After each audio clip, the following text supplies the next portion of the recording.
In his opening statement ahead of testimony in the House Armed Services Committee, Defense Secretary James Mattis asked Congress to avoid another government shutdown and pass a real budget, warning that no enemy in the field has done as much to harm the readiness of U.S. military than the combined impact of the Budget Control Act's defense spending caps. James Mattis, Defense Secretary: "Let me be clear, as hard as the last 16 years of war have been on our military, no enemy in the field has done as much to harm the readiness of U.S. military than the combined impact of the Budget Control Act's defense spending caps, worsened by operating for 10 of the last 11 years under continuing resolutions of varied and unpredictable duration. The Budget Control Act was purposely designed to be so injurious that it would force Congress to pass necessary budgets. It was never intended to be the solution. For too long, we have asked our military to carry on stoically with a success-at-any-cost attitude.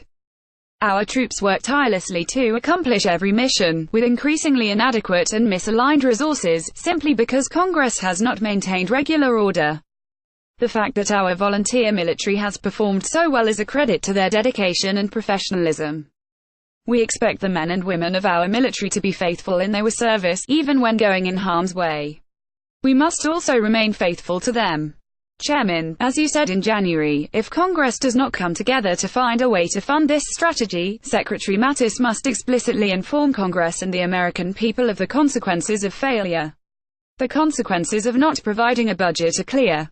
Even though we are protecting ongoing operations from continuing resolution disruptions, each increment of funding in support of our partners in Afghanistan, Iraq and Syria requires a 15-day congressional notification.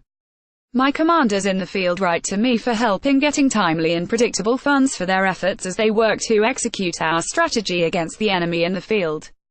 Additionally, should we stumble into a year-long continuing resolution, your military will not be able to provide pay for our troops by the end of the fiscal year, will not recruit the 15,000 Army soldiers and 4,000 Air Force airmen required to fill critical manning shortfalls. We will not maintain our ships at sea with the proper balance between operations and time in port for maintenance. We will ground aircraft due to a lack of maintenance and spare parts. We will deplete the ammunition, training and manpower required to deter war, and delay contracts for vital acquisition programs necessary to modernize the force.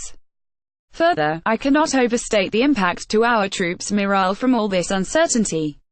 Today, as I sit here, we are engaged in prudent planning in the Pentagon for another disruptive government shutdown.